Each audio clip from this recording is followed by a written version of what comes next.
Hello and welcome. I am Fen the GM, and in this video series, I'm going to be telling you some of the stories and some of the lessons and things that I'm learning as I'm running a tabletop role-playing game. I'm running a campaign for family and friends. We're running Greger's Grotto, which is a module that I found on the DM's Guild. It's available for free. It's pay what you want. If you have a few bucks, I'd highly recommend throwing it at this module because it's very well written, and it's ideal for a first party new group of players.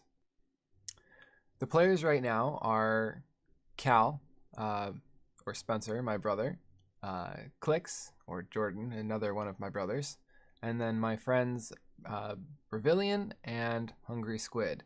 In the first session, I had Cal, Clicks, and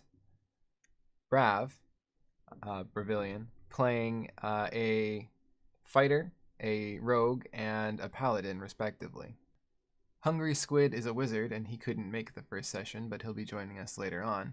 In the module, the players start out at first level as slaves, and they've been captured by some means up to them and delivered, sold, as it were, to the Greger family who runs the grotto. The main purpose for the characters being in the grotto is that they have been sold as slaves to the Greger family to use as gladiators. So immediately after each of the characters introduced their character a little bit, told us a little bit about them, I dropped them in and told them that they were in a room with a bunch of guards, twice as many guards as they were. All they have is rags, and the guards are all heavily armed. In front of them is a table full of weapons. They all pick one or two and are shoot out into the arena.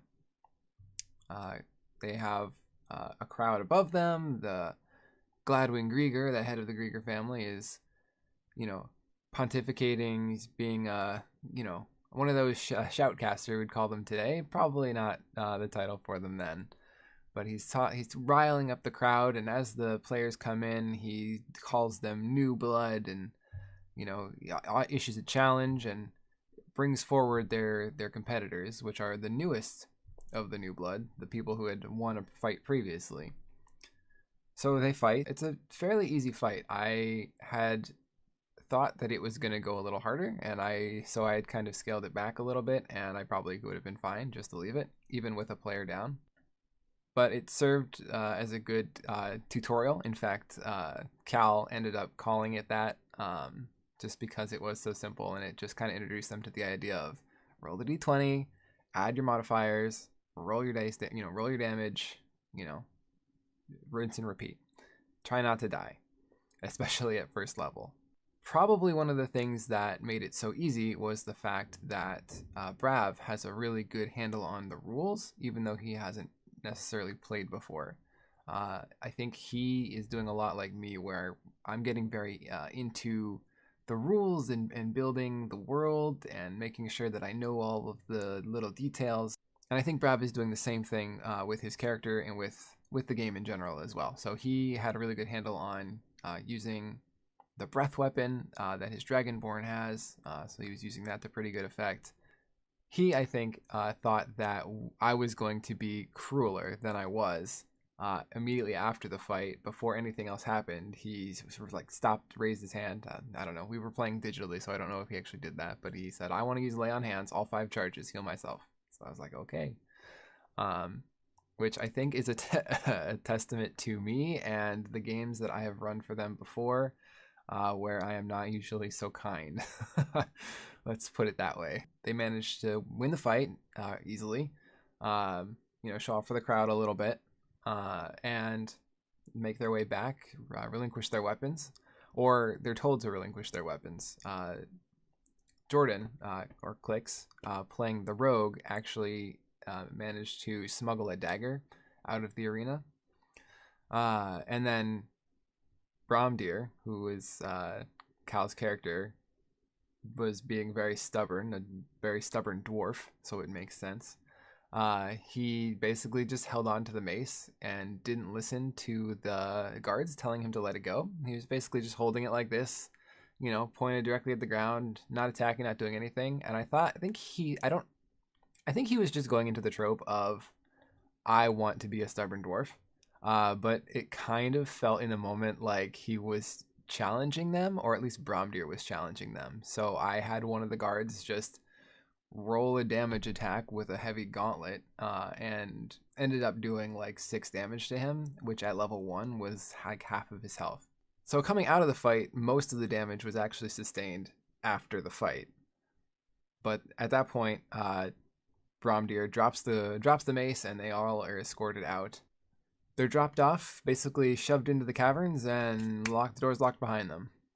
The first cavern is owned, or lived in at least, by the quote-unquote human faction, which is really just kind of the civilized races, elves, dwarves, humans, anything like that. Basically any of the player races could conceivably be in there. The leader Xanthe approaches them.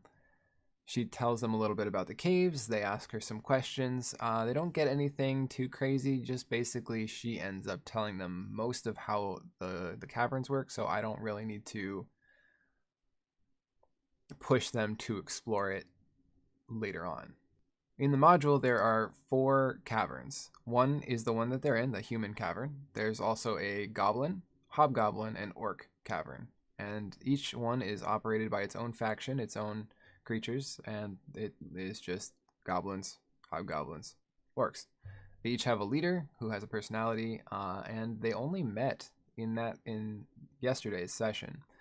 One of those other leaders, which would be the hobgoblin leader, and only because they were making a beeline to explore the places they hadn't seen already. All of my players, including me to a certain extent, come into this game with a video game playing background. We've played other systems before, briefly, nothing campaign, nothing huge, no long story.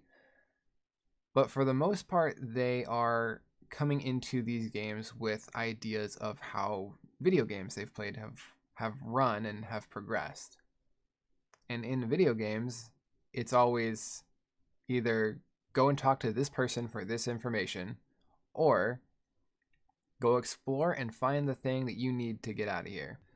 Cal very early on had made it clear that his priority was immediately to escape. And in the module, this is supposed to be something that happens at level 3. Like as you're about to level from 3 to 4, that should be like when you are escaping.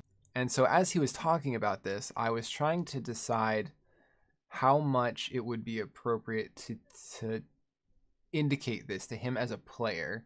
In most games that he and the other players, myself included, have played, when you go to an area, you are ready to be there. Once you get there, it's meant for you. In this game, the areas are built with maybe not levels, but the encounters have a certain difficulty which gets harder the lower you are. I ended up not telling him anything at all, and Brav actually said pretty much exactly what I was thinking. At a certain point in their exploration, they send Clix's character, Grispy, who is a gnome and a small spaced character, into this burrow that's been dug in the rocks. Now the other 2 characters can't fit, so they trust him to go in and find out where it leads. He ends up finding a wall that's been bricked off as part of the cavern, and he peeks through some of the cracked mortar and sees the guard room that they had passed through on their way down to the caverns. Cal was very insistent that he wanted to find a way to use that to his advantage, that he wanted to try and burrow that extra space out so the characters could get through, burst down the wall, and try and make an escape. And as he's saying this, the only thing that I'm thinking is there is a specific part in the module where they talk about at what range the guards will be able to hear any kind of tool use. They then explored a little further south and found a spider cavern. There weren't any spiders in the cavern as far as they could tell, but there were webs along all the walls. There were humanoid-shaped cocoons ready to be snacked on, or perhaps already were. And so they entered the cavern. Brav had really been trying to take a short rest before, and he'd been pulled away when they found the smaller cave. He tried to go back, and as subtly as I could, I hinted that maybe you want to just wait a second, because the encounter coming up was built for 4 people to be a semi decent challenge for 4 people, and with 3, I felt like we were getting a little dangerous, and with 2, I wasn't sure what was going to happen. It didn't help that the caverns were pitch black, and Brav's character was the only one without dark vision. So I told him, you can't really find your way back, so you might want to wait. And so he kind of waited at the end of the tunnel. It's just like, come on, guys, I really want to get all my stuff back. And the other 2 went south to explore the cavern, the Spider Cavern. What I had happen was, as soon as Bromdeer, Cal's character, tried to open one of the cocoons to see what was inside, a giant creature fell on his head. He failed his saving throw, was pinned, and little does he know this creature is already dead. It's a dead spider, and it just falls and releases 2 swarms of spiders. At this point, Click's rogue Grispy is in the caverns, as well as Bromdeer being pinned. And we have Brav's character, Cupid Belnar, stuck on the other side of the northern cavern with no way to really see where he's going. As the fight started, it also occurred to me that he's effectively blind and is going to have disadvantage anyway, since they haven't found any torches or taken any yet, because these characters have been able to see and it hasn't really been a big deal. Cal manages to use an action to throw the creature off of him and move closer to Grispy, who is, on his first turn, attacked, hit, and taken down. Grispy only has 9 hit points, and a swarm of spiders does 4d4 damage, which I had not realized when I had put them into this encounter. I think they did exactly 9 damage too, so he went down and it was meant to be. Brav's character was right behind him, and after a moment of forgetting that he had not rested and could not use his breath weapon again, he grabbed the fallen gnome and started booking it for the human cavern. Now he's still blind, so I made him roll perception so he wouldn't get turned around. He managed to pass. I think I had the DC at 10 or something along those lines. But that left Bromdeer all alone to face the 2 swarms of spiders. The irony here is that at this point, other than his health, Grispy is kind of the tank of the group. They're only in rag so far, and he has a bonus dexterity of 3, putting his AC at 13 versus the other 2's 10. Bromdeer, who as he levels up and gains more equipment, will probably be the main tank of the group, is staying behind and fulfilling his future role in a heroic fashion, stomping spiders. His first blow manages to take the first spider swarm down to half hit points, which also cuts their damage in half.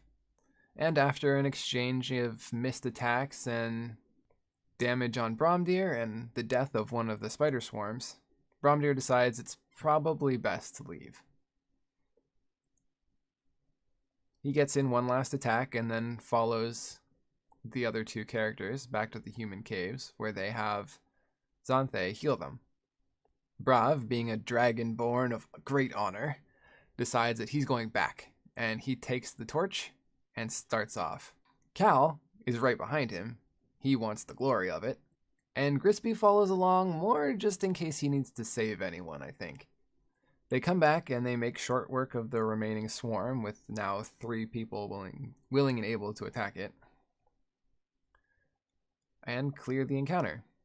Oh, one thing I forgot. Halfway through the fight, Brav tried to talk to the giant spider, thinking that perhaps it was some sort of sentient creature. I had him make a roll and say some words, and then look closer and discover that the creature hadn't moved since he threw it off of him, and that it was clearly dead. I don't know if he thought it was as amusing as I did, but I don't think he was upset by it either, so I'll take that as a win. They found a whole load of things in the cocoons as they searched, one of which I forgot I put in there was a spyglass, and I don't want to tell them why I shouldn't have put that in there, because they're probably going to watch this video. But if any GMs out there know what I'm talking about, this first level party now has a spyglass. Another item that they found in there was a miner's pick, and Cal immediately picks it up and takes it and says, "Yes, this is it. I'm in my element." And he asks, "How long will it take to dig out the tunnel?" And this is one of those things that I had not even considered. In the module, the tunnel splits in two directions, and one tunnel goes south for a ways and the other goes north, and that's the one that finds the guard outpost. There is another tunnel. If you follow that tunnel south, there's an option to have it link up to another set of tunnels that you can also get by taking some water tunnels. There's a pool in each of the caverns, and in two of those caverns, you can swim and come out in a set of unoccupied tunnels. I decided that since he has the pick anyway, and he's definitely going to be using it on something, that I would connect the tunnel going south and the natural tunnel from the lower levels, and allow Grispy to find it. We ended up working out that it would take, I think it was an hour per 5 feet to widen the tunnel enough that he could pass through. It was based mostly on the fact that I wanted something easy to round to, and there is another section where they specify how far someone could get digging another tunnel, and I kind of modified it down based on there. While Grispy was in the tunnels, he was set upon by a giant fire beetle, which that fight was kind of boring too, but I felt like it was important because I wanted it to drop the fire beetle gland, which would glow in the dark, which might help out any of the characters without dark vision. I think a lot of that was taken away from because they cleared the spiders so fast. They did get a bunch of torches out of that, and they were borrowing the ones from the human cavern anyway, so maybe it'll be useful at some point. The highlight of that section was when the gnome gives the Dragonborn the gland because he can't see in the dark, and the Dragonborn, who has an intelligence of like 6, I think, took a bite out of it. I had him roll a constitution check, which he failed, and gave him a disease. He didn't notice anything right away, but I said every time you finish a rest, you will have to roll, and if you fail, you're going to get a point of exhaustion, and if you succeed, you'll lose a point of exhaustion. Now, he's a paladin anyway, so he can just lay on hands after a rest and cure the disease, but I felt like it was fitting in the moment. At that point, the characters decided that Bromdeer was going to start mining, and his goal in life was going to be widen the tunnels to the south so he could walk through and they could go explore further. The other two characters went back, leaving the gear that they found, some good stuff, great axe, leather armor, some other minor items too. They left it all there with Bromdeer and went back to the human caverns to get food and check in on, any of the events that might be going. In the module, there's a table that you roll on to see what happens during the morning, in the afternoon, and at night. The first one, somebody got sick, and it was a good way to introduce one of the NPCs that I was introducing to the campaign, a half-elf whose name is Malphicet. He's a half-elf warlock, level higher than the party, just in case they get any funny ideas about fighting them because players. Malphicet was actually brought in on the same slaver convoy that the characters were, and I was referencing her as that half-elf you came in with here and there as we had gone through the adventure. And at this point, she came up and cast sleep on the sick man as Xanthe was trying to heal them. It was just a little set piece, and it just piqued the suspicions of Brav, so he went over and talked to her. Every time I would describe something happening or time passing in any kind of general way, I would hear from the tunnels, "How long has it been?" And I would tell him, and he would move his tile down to indicate how far he was getting. The only The only two things that really happened of any interest during that time were a couple of events. The guards pulled some characters for arena battle against some black bears. For that one, I had Malphasette join all three of the characters. She was largely ineffectual, just there in case anybody needed to get stabilized. Again, it was an encounter built for 4 people, so as much as they were being badasses, I still wanted to have a little extra protection just so I didn't wipe the party. I can't think of a more awkward way for Squid to come and join us in the next session than to be, all right, here's all the new characters you're actually going to be playing with. As it was, Brav's positioning wasn't the best. He rushed into a spot where he could use his breath attack and didn't do quite enough damage, and the black bears definitely did enough damage. They both attacked him with their multi-attacks, so he took 4 attacks. I think one was like a 2d6 and the other was a 1d8, so they did a lot of damage. And he went down. The fight didn't last too much longer. The other guys took the third black bear out pretty quick and then surrounded the other 2. Clix got a critical with his sneak attack because he got an advantage on one of the bears and he was using 2 weapons. And something else was crazy where he got an extra dice somewhere along the way, and he overkilled the bear. The other thing after that was a work detail came up. Brav volunteered, and I waited. I said that they wanted 2 people to volunteer for a work detail. Brav volunteered, nobody else did, so then I had Malphasette join him. And I basically just used it as an excuse to introduce the owner of the tavern in the Grotto. It's called the Amorous Octopus.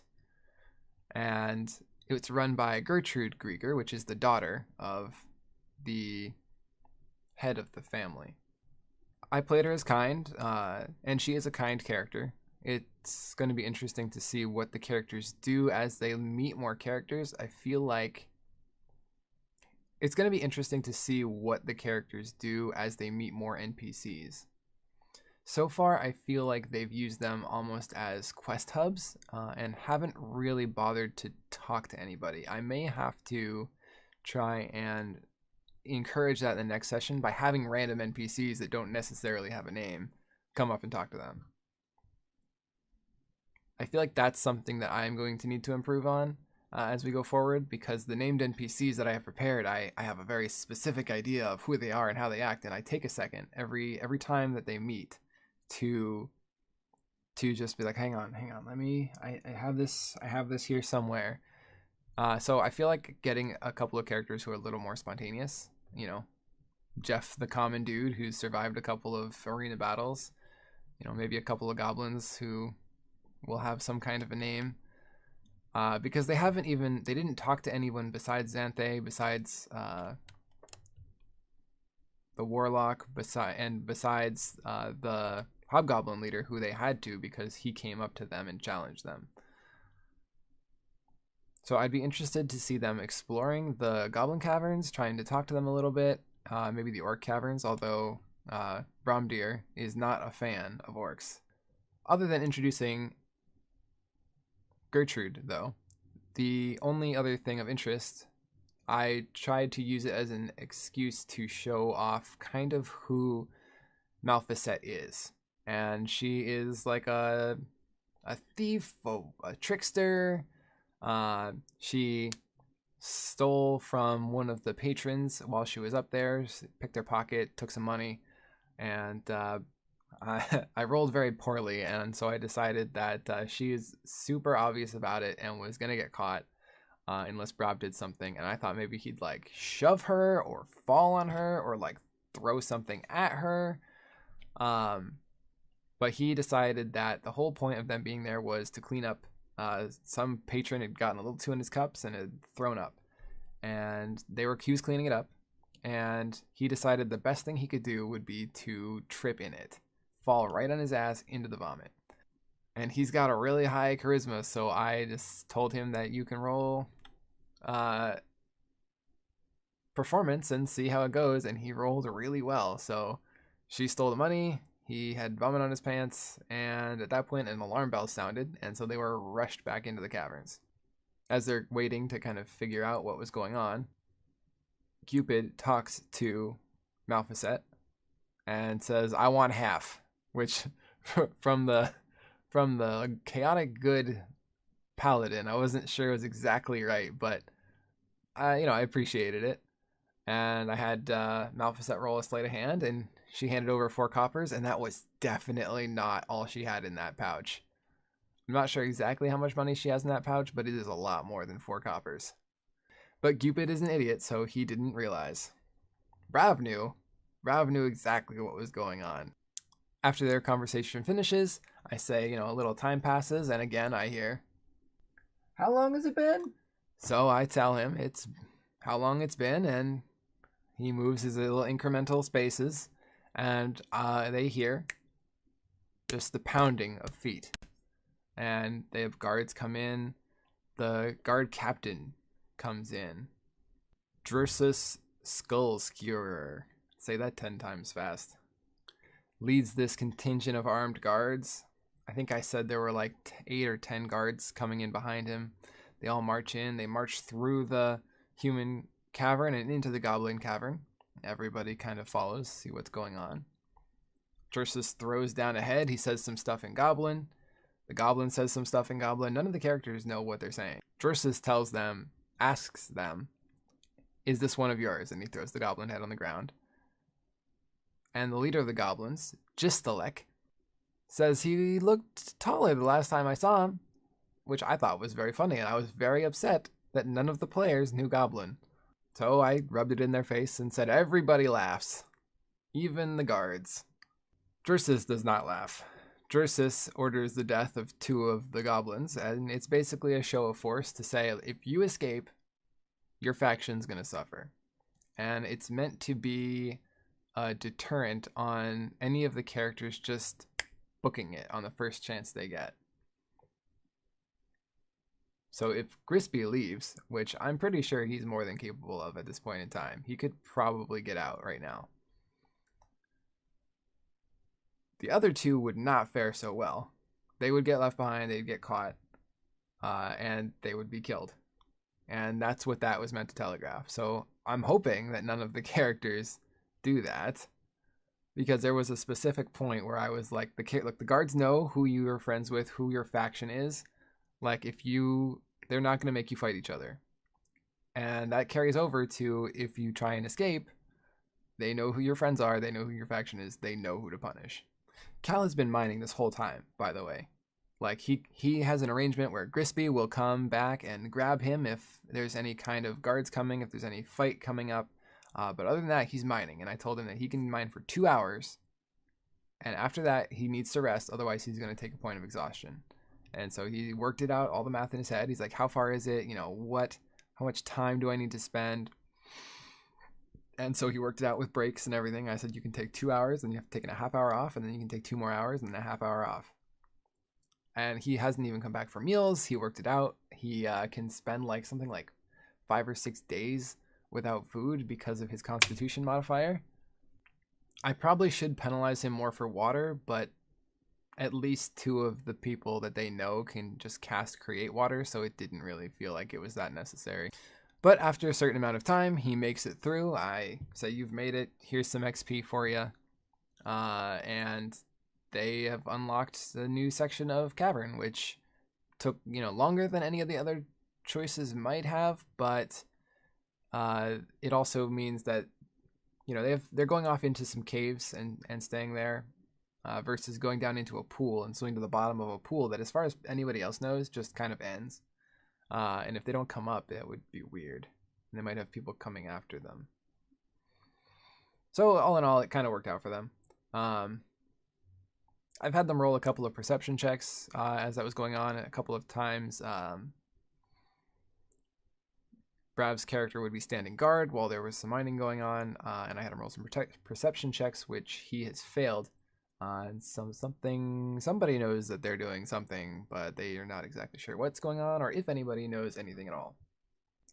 So they all group up, they gear up with the gear they have from between the spiders, the smuggling, everything else, and they explore the lower areas. And there's not a whole lot there at first. They find the lower pool where they could have swam in, and they rolled perception on it, and they figured out that, hey, these are probably connected.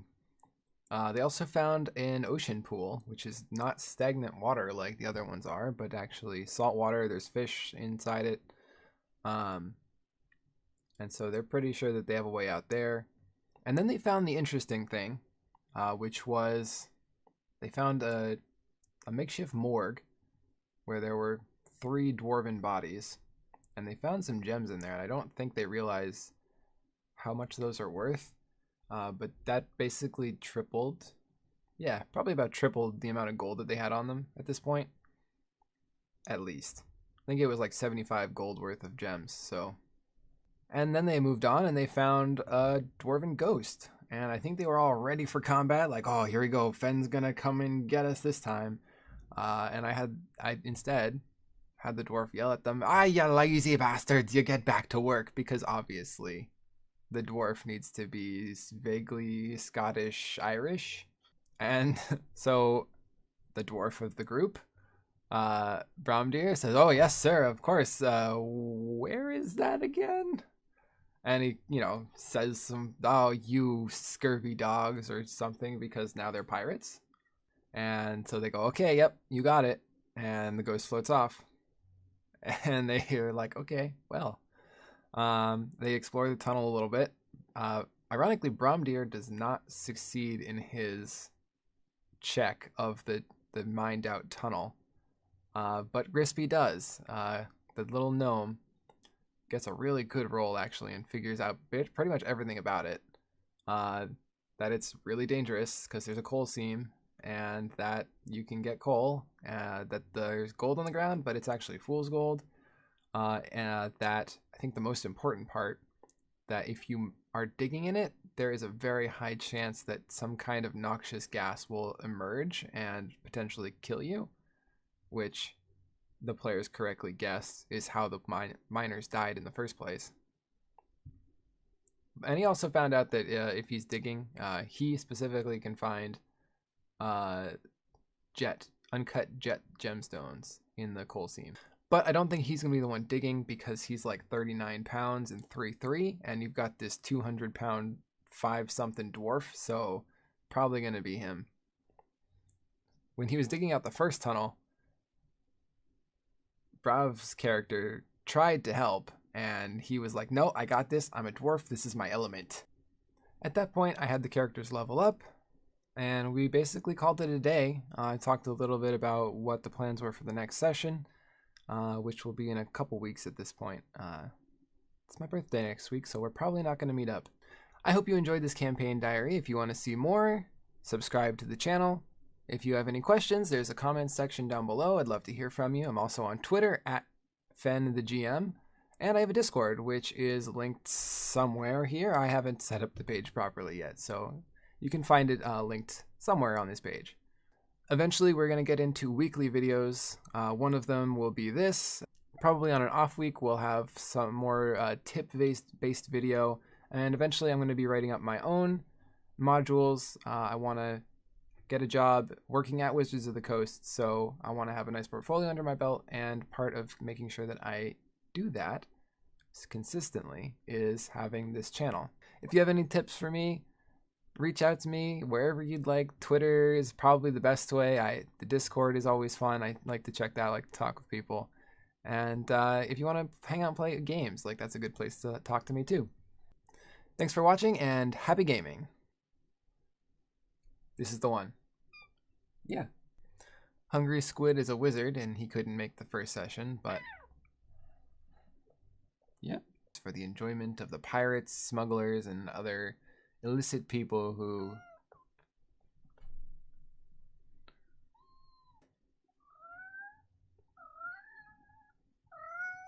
Yeah?